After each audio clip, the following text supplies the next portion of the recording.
got deployed in '05. My mom was a nervous wreck the whole time I was there, so I got out or back from Iraq in 2006.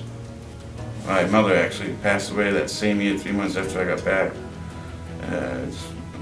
I don't really think, I think because of my deployment, I don't think to this day it's really fully hit me about my mom, because I still have problems like, you know, handling my emotions or being able to actually, you know, grieve or any of that stuff. I self-medicated for a while. I had a good job. And I just stopped going and kind of gave up. Nobody wants to be an addict or nobody wants to be depressed. It's something that you know, most of the time I was just trying to function each day because I was at that point. You never lose that drive to accomplish a mission. Part of what we're trying to do is help them to refocus.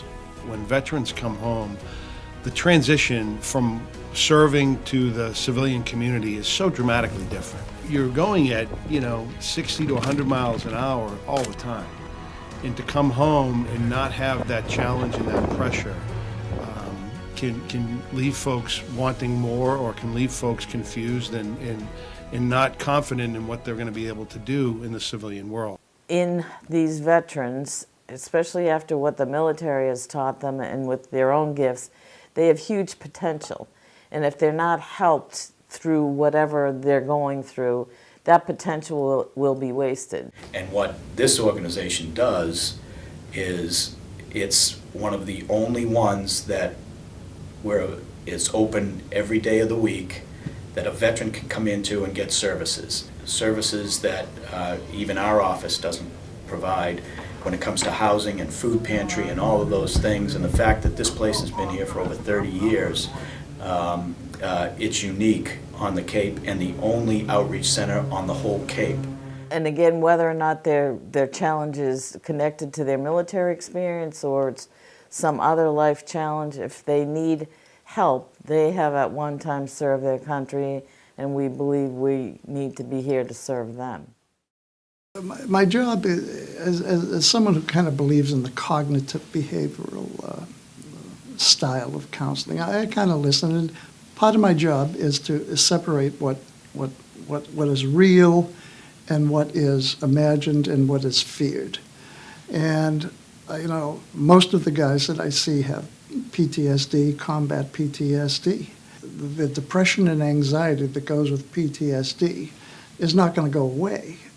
I think there was 16 people in my platoon itself, and we all made it back alive, but it's 5 or 6 of them either died from car accidents, drug overdoses, or suicide. So it's like, I know I was close.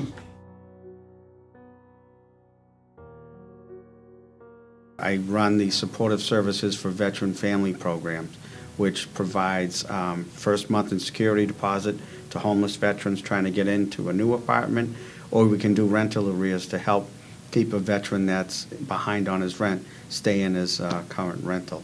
In the past 5 years, SSVF has helped over 500 veterans to the tune of over $600,000 in temporary financial assistance. One of our large goals, for which of course we're going to need a lot more funding, is to provide housing for our transitional veterans in every town on the Cape.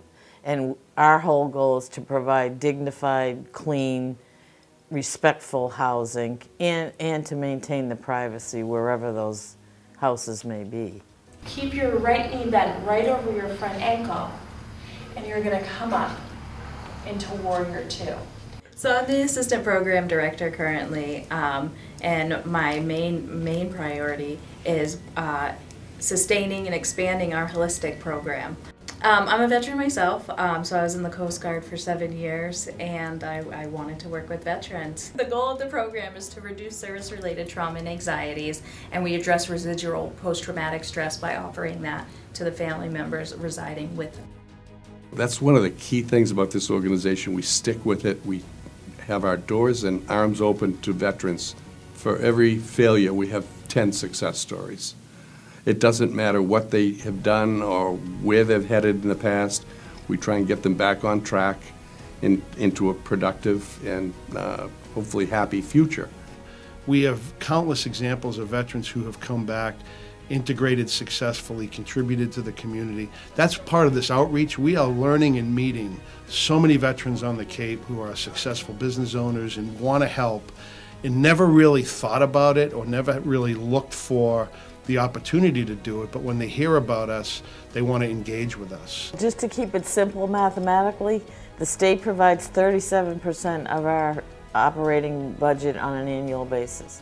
So that's 63% that we need to raise. That's the basic issue.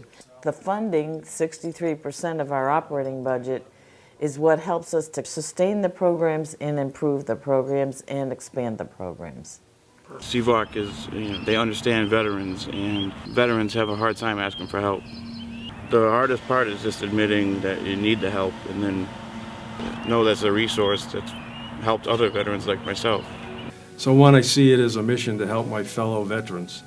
And two, the satisfaction is to see the success that we've had with folks that have come through this program that literally, I think we've saved lives.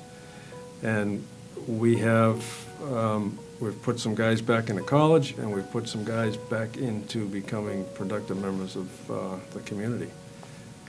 That's a great feeling. That's why we're here. When, in a life of depression and, a lot of mistakes, CIVOC has definitely saved my life.